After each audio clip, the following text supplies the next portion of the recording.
টাকা এমন একটা জিনিস যেটা পাওয়ার জন্য মানুষ নিজের জীবনটা উজাড় করে দেয়।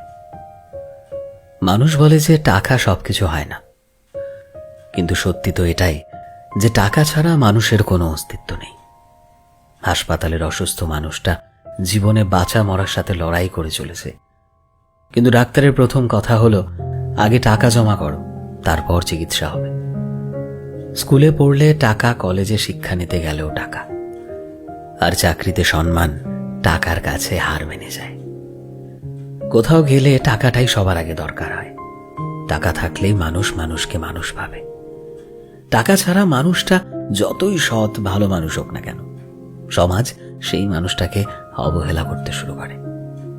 বাস্তব তো এটাই যে টাকা শুধু দরকারই হয় না, আজকের মানুষের প্রয়োজন হয়ে উঠেছে।